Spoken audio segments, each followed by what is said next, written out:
Now, with him losing control, his skateboard turned left and he flew to the ground and started rolling. Mind you, we all saw this from about 50 to 100 feet away. Just him tumbling down the last parts of the road. We all see this and run straight for him. Yeah, sleepovers were never normal. Like, how did we just show up to a random house, sleep on the floor, eat off-brand snacks, and act like that was peak childhood? You're either watching horror movies you weren't allowed to watch, dodging crusty socks on the floor, or staying up until 4 a.m. talking about crushes and trauma like it's a therapy session. And don't even get me started in the sleepover politics. Like, who gets the good pillow, who gets stuck on the weird couch, and who's gonna fall asleep first and get violated. Every sleepover had at least one unhinged moment, and if it didn't, you probably weren't the unhinged one. So, today we're gonna be breaking down sleepovers, the chaos, the weirdness, and the things we all went through but never questioned. Buckle up, because this might unlock memories you forgot you had. Let's be real, every sleepover had that one kid who just couldn't stay uninjured. Like, we'd just be chilling, watching a movie, and out of nowhere, bro, I think I broke my toe.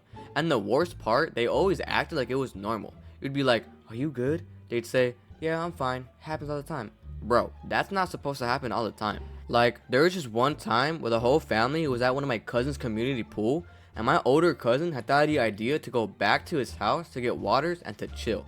There was about 5 of us who overheard and thought it would be brilliant to join in. As we were walking, one of my cousin's cousin thought it would be a good idea to use his skateboard down the hill we were walking down of. You'd see, to get to my cousin's house, or at least the street he lived on, you'd have to go down the steepest road known to man. And this dude thought it was a great idea to skateboard down of. So, as we were walking, we see him start his descent down, but as he was going down, he picked up a lot of speed to the point where he couldn't control himself. And this dude was no professional skater, just some normal 12-year-old kid. Now, with him losing control, his skateboard turned left and he flew to the ground and started rolling. Mind you, we all saw this from about 50 to 100 feet away. Just him tumbling down the last parts of the road. We all see this and run straight for him. As we arrive, his arm is just scraped to shreds. He also had scrapes on his legs and body. We eventually made it to the house. Wow, mission complete. But now we had to deal with this apocalyptic situation. We start giving him ice like it was a nurse's office, trying to treat his scrapes the best we can, but there is no covering up what had been done. So my older cousin picks up his phone and dials his parents' number. So we let the adults handle the situation, and we actually got a little bit in trouble for not notifying that we were going to leave to go back to the house. That day we learned to never do that again. But no matter what injury it was at sleepovers, whether it was someone twisting their ankle during tag at 1 a.m. or cracking their head on a bunk bed, they just had to tank it. And the rest of us, we just stood there like NPCs wondering if we should tell someone or keep playing. Now, I'm pretty sure that everyone at least experienced family drama at a sleepover once in their life.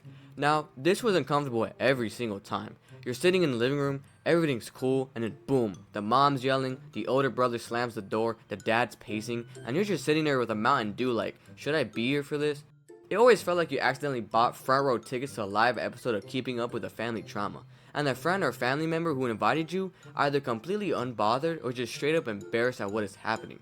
They're like, don't worry, this always happens. Or, I'm so sorry, this should not be happening. You're damn right this shouldn't be happening. I came here to play some Modern Warfare, not experience an episode of Jerry Springer. Now, what comes more of the experiences at sleepovers are the sacred 2 a.m. snack runs.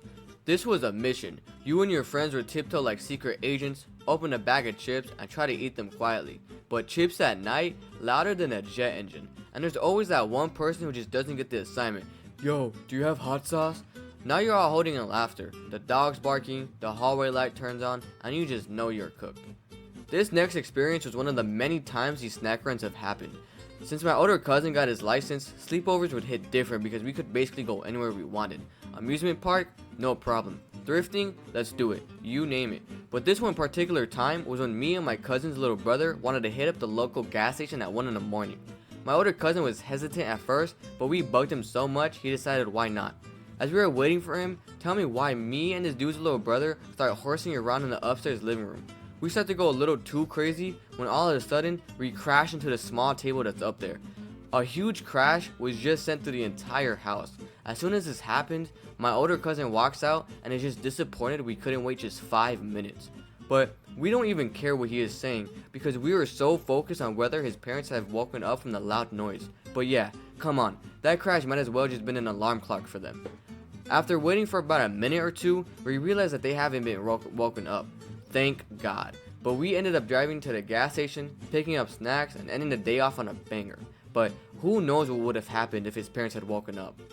Sleepovers were a different breed, man. Like, yeah, they were fun, but they were also chaotic, traumatizing, and low-key built character. You'd go thinking that it'd be games and snacks, and end up with a sprained ankle, emotional damage, and no sleep. But even with all of that, the drama, the late night kitchen raids, the injuries, we kept going back. Because those are the nights you still remember years later. So, if you've ever had a sleepover that went off the rails, drop your story in the comments, because I know I'm not alone. Hit that like, subscribe if you're new, and I'll see you on the next one.